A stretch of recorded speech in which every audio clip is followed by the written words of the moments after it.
Madame, mademoiselle, monsieur, bonjour. Je suis très heureux de vous retrouver ce matin à notre émission La pensée et les âmes et je vous remercie pour votre fidélité. Le mardi 16 septembre 2008, j'avais invité le docteur de Harvan à parler du sida, et ceci dans une optique que je pensais être celle du libre examen.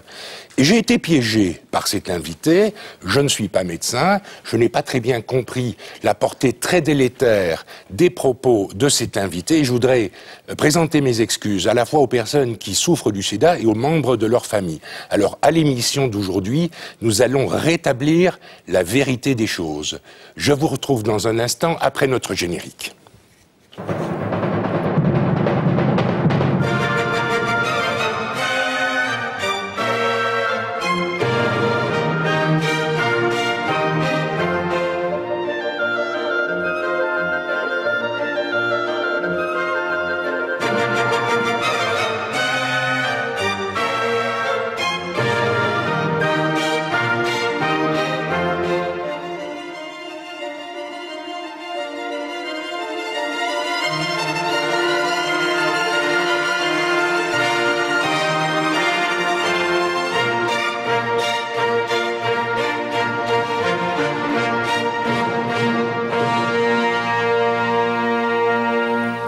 Eh bien, pour nous parler du sida, dans la vérité de cette maladie, j'ai invité deux professeurs de l'Université libre de Bruxelles.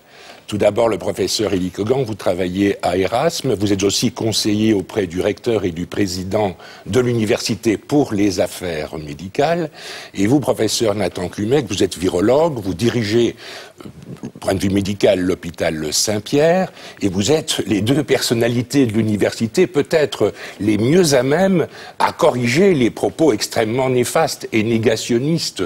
Le mot négationnisme est dans le titre de notre émission d'aujourd'hui. Vous allez corriger les vues délétères défendues ici par le docteur de Harvan. Tout à fait, mais le premier point, je pense qu'il faut revenir à la personnalité du docteur de Harvan, et j'ai été interpellé par plusieurs personnes, le recteur et le président de l'université également, compte tenu de sa soi-disant appartenance à l'ULB. Donc le docteur de Harvan a dit « je suis agrégé de l'ULB ». Voilà, mais donc, il faut bien dire ce vieux monsieur actuellement, puisqu'il a plus de 80 ans et retiré des affaires depuis un certain nombre d'années, a été diplômé de notre université, mais il n'y a plus rien à voir avec l'université depuis plus de 40 ans. Il a fait une carrière scientifique assez brillante à l'étranger, mais comme on le verra peut-être dans la suite de cette émission, mais certains grands scientifiques peuvent déraper éventuellement aussi.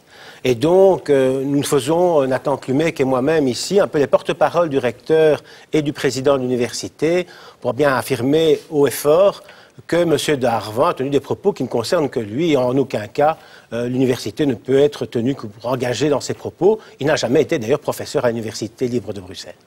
Bien, alors, le docteur de Harvan défend des positions intenables, m'avez-vous dit, qui sont complètement fausses.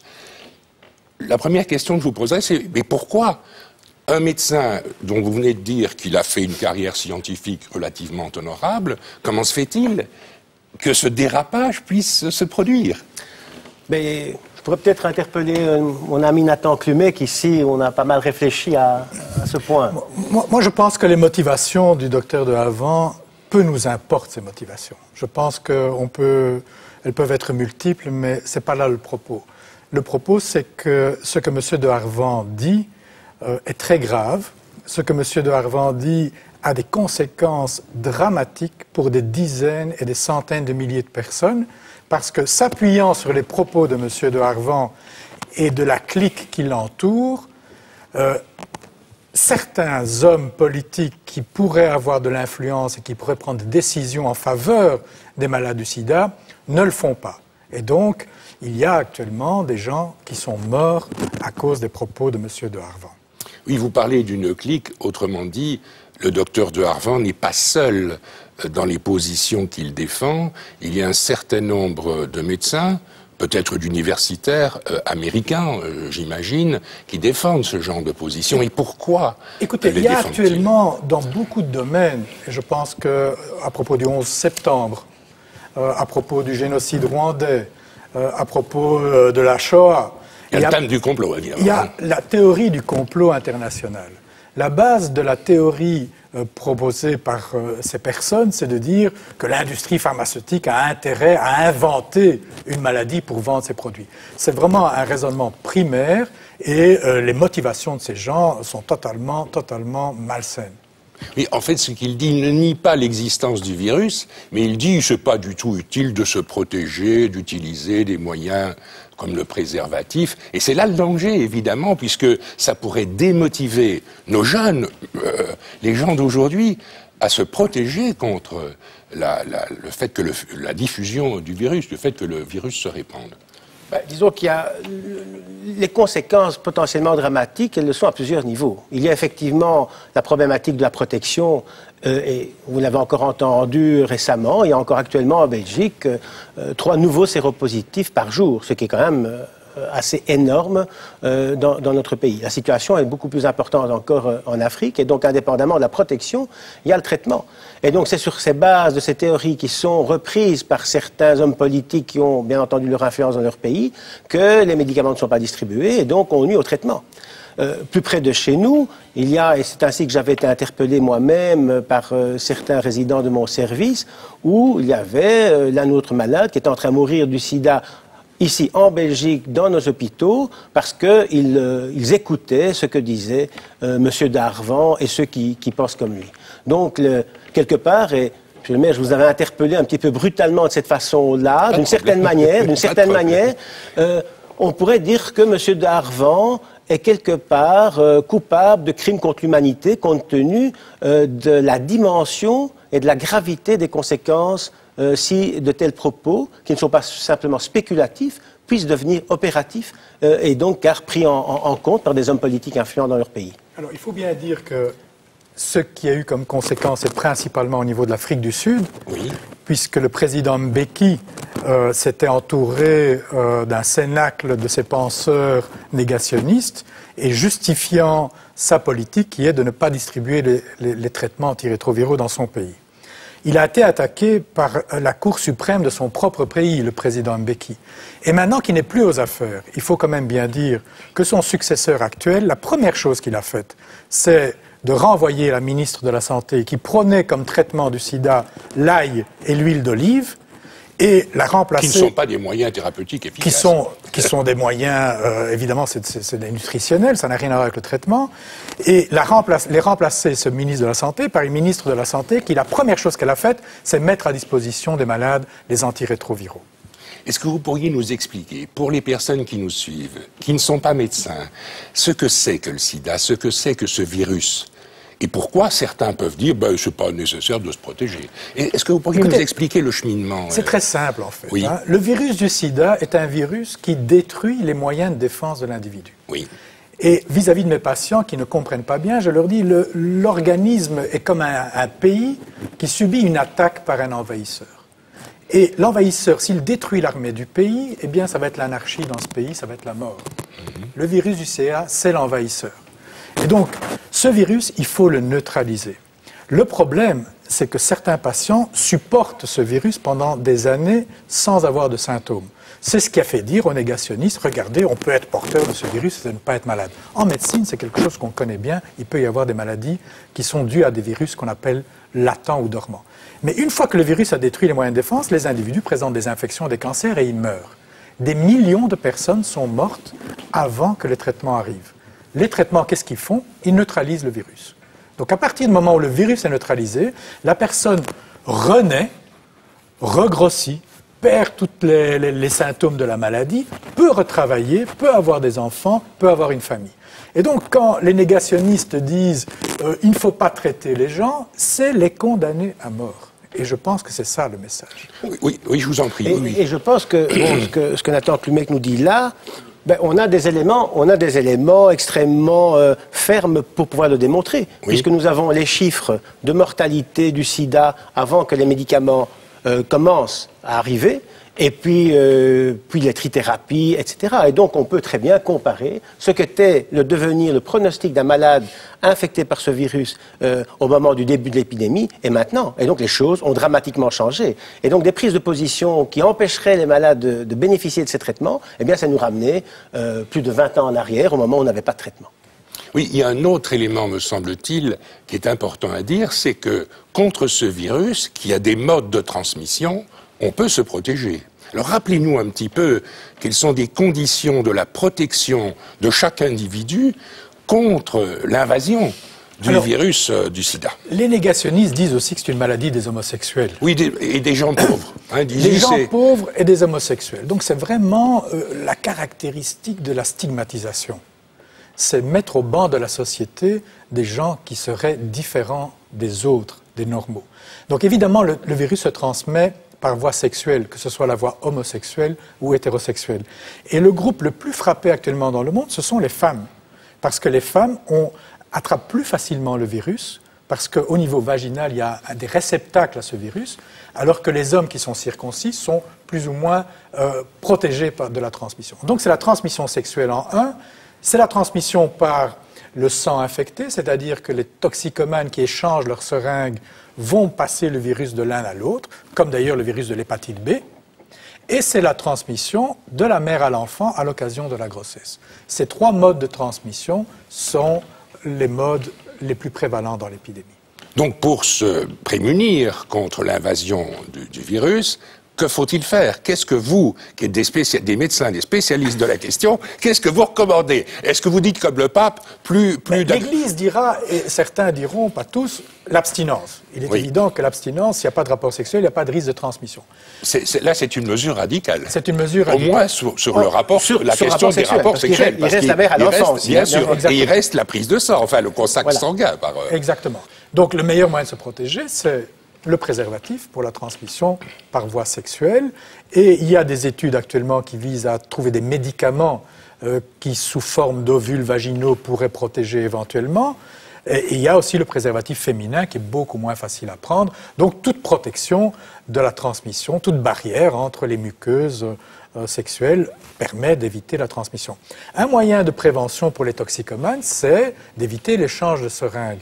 Et là aussi, il faut dire que politiquement, par exemple, aujourd'hui en Russie, l'échange de seringues n'est pas autorisé. Alors que chez nous, l'échange de seringues est autorisé et la méthadone est un des moyens d'empêcher les toxicomanes d'utiliser de la drogue par voie intraveineuse.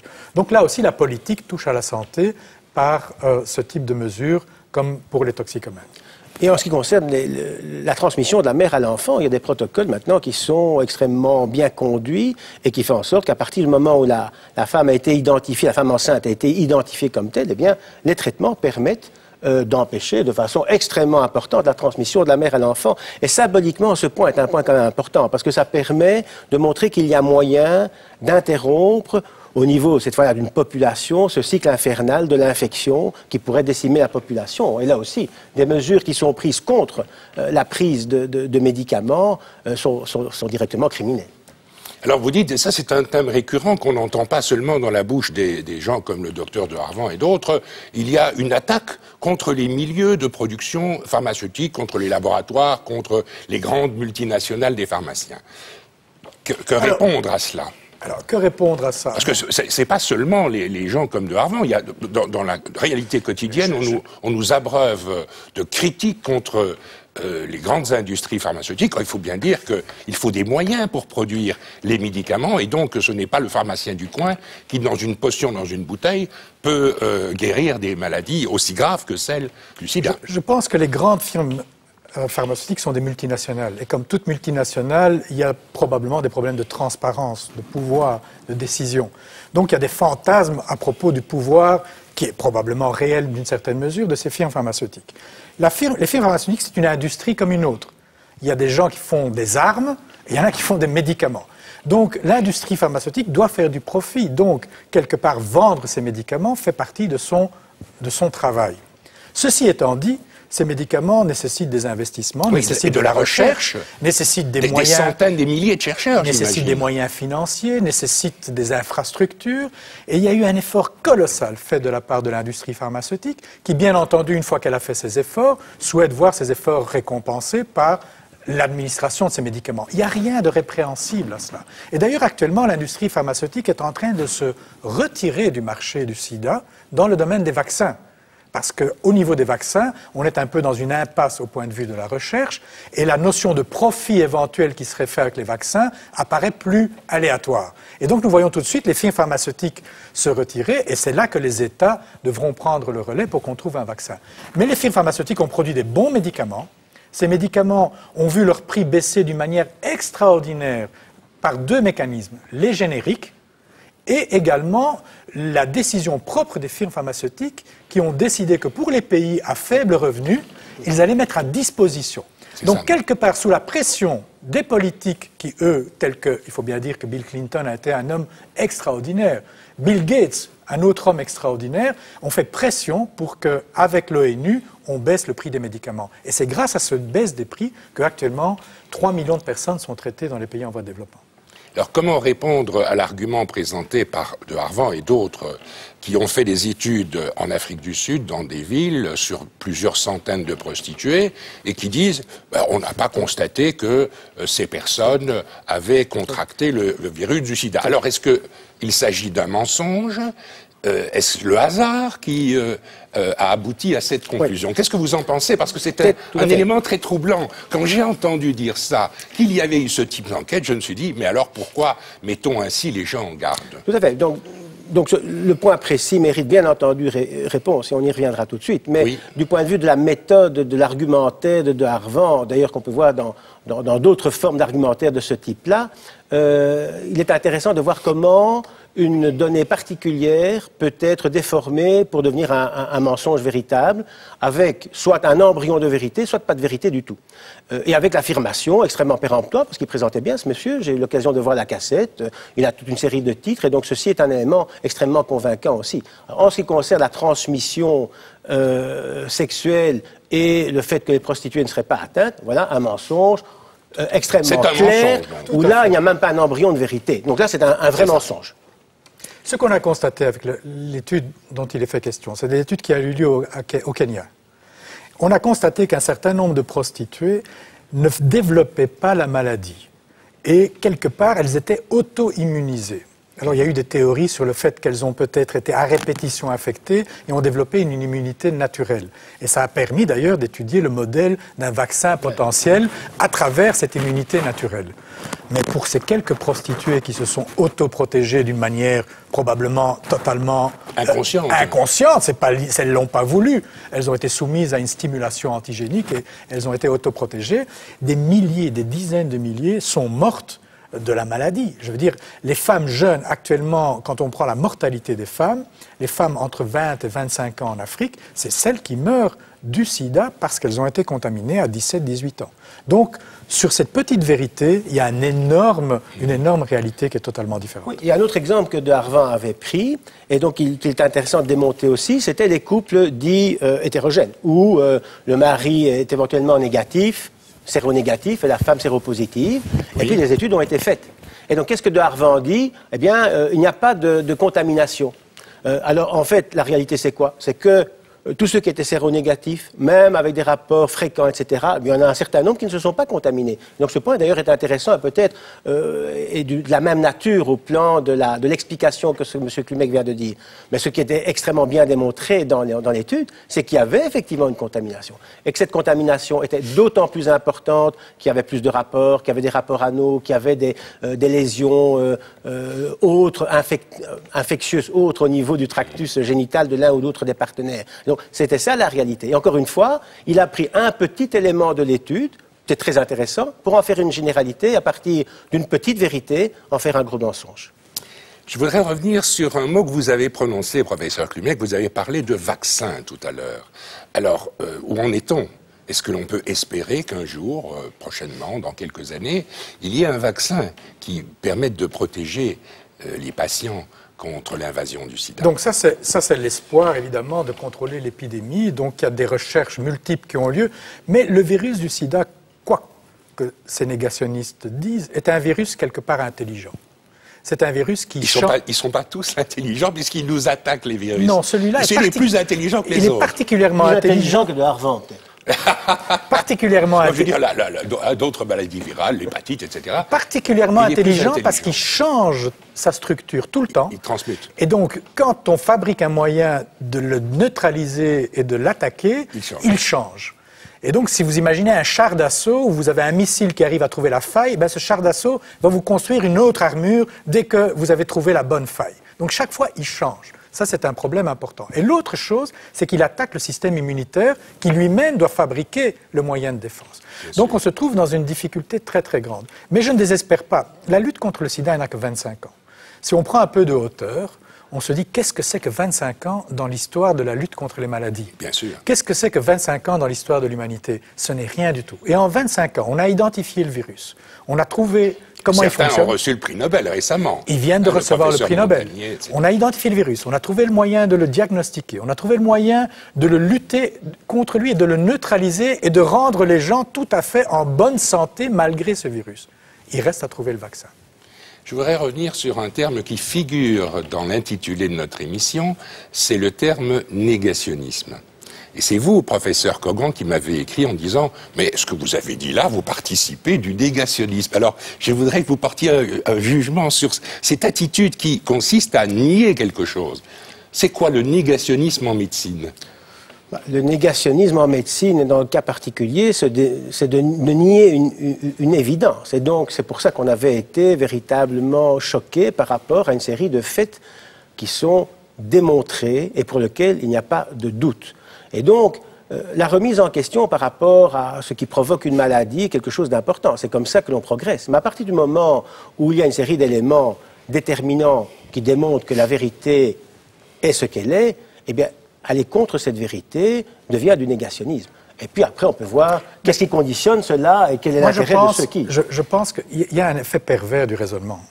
Donc, il y a l'utilisation aussi du libre examen. Ben oui, c'est ça. Au nom du libre examen, voilà. Est-ce qu'on peut dire n'importe quoi? Voilà. Alors, quand le débat est philosophique, quand le débat est moral, il est évident qu'il n'y a pas de vérité absolue. Il n'y a pas de vérité absolue. Quand il s'agit de la biologie, il y a une réalité. Il y a une réalité biologique. Et ce que j'ai dit, moi, à ceux qui prônent cette théorie, c'est qu'un enfant de 12 ans, à qui vous expliquez les b.a.-ba de la biologie, est capable de comprendre où est la réalité par rapport au fantasme et à la construction imaginaire qui alors devient du négationnisme. En biologie, il n'y a pas d'interprétation. Il y a ce qui est juste et vérifiable par l'expérience et qui est vérifiable par tout le monde et reproductible. Parce que lorsqu'on a parlé de l'homéopathie à un moment, certains avaient dit on a fait des expériences qui prouvent que l'homéopathie fonctionne. Mais le problème, c'est que ce monsieur qui était aussi un grand scientifique, qui disait qu'il avait découvert les mécanismes de l'homéopathie, qu'il avait prouvé que l'homéopathie fonctionnait, ce monsieur, quand on a voulu refaire les expériences dans d'autres laboratoires, on s'est rendu compte que c'était impossible à reproduire, et puis on a vu qu'il avait trafiqué ses résultats. Et donc, c'était là une vérité scientifique qui venait démontrer que ce qu'il avait affirmé était faux. Donc je pense que le négationnisme, c'est quelque part partir d'un élément, une vérité partielle, la transformer à des fins politiques, à des fins personnelles, à des fins d'intérêt, j'en sais, je ne sais pas quelles sont. C'était justement une question que je me posais, c'est quel est au fond l'intérêt de cette classe de médecins, spécialement ce sont des médecins américains, quel est leur intérêt à défendre une idée fausse? Oui. Enfin, je crois qu'il y a plusieurs aspects. Oui. Le premier aspect, peut-être pas directement l'intérêt, et peut-être un dérapage, comme on l'a signalé, peut-être d'origine psychologique. Donc, si on prend le cas de M. de Harvan, qui est un professeur renommé, qui a fait une recherche de qualité dans le domaine de, je pense d'ailleurs, des viroses également. Pourquoi est-ce qu'à un moment donné, il a dévié? Peut-être parce que les plombs. Voilà, peut-être parce que il avait été écarté de ses recherches, il avait été écarté du succès, alors qu'il s'estimait, lui, tellement réputé que, etc. Et puis alors, il y a eu un dérapage. Je pense qu'il y a probablement quelque chose de psychologique dans la nature du phénomène des personnes qui conduisent cela. Et puis alors, il y a des intérêts complémentaires. Et puis la théorie du complot qui a lieu en dehors de ce qu'on discute ici. Et ce qui est très pernicieux, c'est que certains de mes détracteurs, parce qu'il n'y a pas eu que de Harvan, il y en a eu d'autres, lors d'une confrontation à l'ULB, m'a dit « Oui, mais Copernic aussi a été, et Galilée aussi a été attaqué. Donc nous nous trouvons, nous, libres penseurs, biologistes, qui parlons de réalité de fait dans le sac de l'Église, qui elle a nié que la Terre tournait autour du Soleil. Et donc voilà, il y a une attitude un peu christique. Ils sont détenteurs d'une vérité que personne ne veut voir, mais ils sont les seuls à voir cette vérité, et tous les faits qui vont à l'encontre de cette vérité n'existent pas. Donc là, je pense qu'il y a un vrai problème. Oui, donc ça, c'est évidemment extrêmement dangereux. Et le rôle des médias, et là, j'ai fait mon mea culpa tout à l'heure, le rôle des médias est important. Moi, je me suis fait piéger. J'ai permis la diffusion de ces idées. Aujourd'hui, nous avons corrigé les choses. Et je crois qu'il faut être attentif à ce que ces idées ne se répandent pas dans le grand public par le moyen des médias, journaux, télévision, radio, etc. Je pense que ce point-là est effectivement un point important parce que, bon, la rigueur du journalisme, et donc c'est pas à vous que je dois l'expliquer, est effectivement très important dans la transmission de l'information. Dans le domaine médical, c'est encore plus important, parce que les conséquences ne sont pas des conséquences purement spéculatives, philosophiques, les conséquences sont directement liées au devenir de la santé des gens, et au fait qu'ils pourraient, comme dans ce cas-ci, arrêter éventuellement leur traitement, choisir d'autres thérapeutiques moins valables, et donc quelque part, et je n'ai pas de conseil à donner, l'important c'est de pouvoir vérifier correctement les sources, ça c'est le BABA, et de s'entourer de toutes les précautions scientifiques pour que la vérité, lorsqu'elle existe, et c'est le cas ici, puisse être affirmée haut et clair. Eh bien, professeur Élie Kogan, professeur Nathan Klumek, je vous remercie pour votre présence à notre émission d'aujourd'hui. Je crois que nous avons bien remis les choses au point et je crois que nous avons fait œuvre utile. Madame, mademoiselle, monsieur, merci beaucoup.